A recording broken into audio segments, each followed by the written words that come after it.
of my parents lost their dads when they were little children. And so they were raised by single mothers, single working mothers, as a matter of fact. And there was so much poverty back in those days, their moms worked all the time. And there wasn't time for the bedtime stories or the field trips or the many things that we think of as being part of modern parenting. And in fact, my mother never even heard the words, "I love you," until she and my father started dating. And so when they got married, they both desperately wanted love. And they decided to create a situation in which there was unconditional love. And another thing they wanted was a family of 7 children. And yes, indeed, there were 7 kids. And we were all prolific, as a matter of fact. And so we had a strong family code of so much love, but we also had some rules within our family. Here's one of the rules. You cannot drive until you're 18 years of age. Now that's kind of a tough rule for a teenager, and you had to buy your own first car. And yes, they made us all follow that rule. You will pay your way through college, and yes, you will go to college, and we all went to college. And you'll pay for your own wedding, and we indeed all paid for our own weddings. But there was another part of our family culture, and it was, you will address social injustice.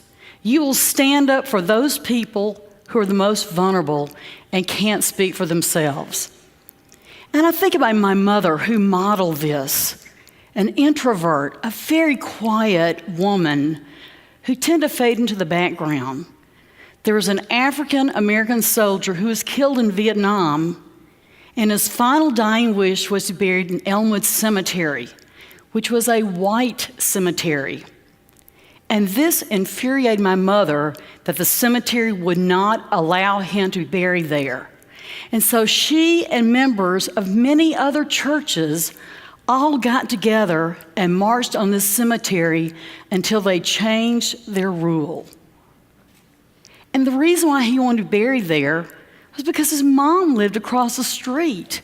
She didn't have a car. It was the only way that she could visit her son's grave.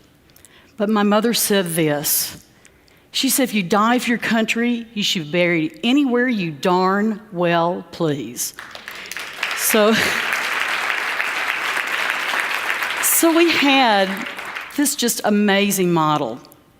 But we also stuck up to my grandmother, because my grandmother had a habit of using a slur word for African Americans. And we told her as little kids that she could not use that word. And I think about us as little kids actually saying that to our grandmother, but we again had this strong code within our family, and she quit saying the word. And so as I look at our conversations through the generations, I know that my grandmother is a better person because we talked to her about using that slur word. What happened to her? Well, she sent herself back to college when she was 45, graduated when she was 51, became a very beloved biology teacher for 20 years for students of all races, and they absolutely love her. She is 106 now.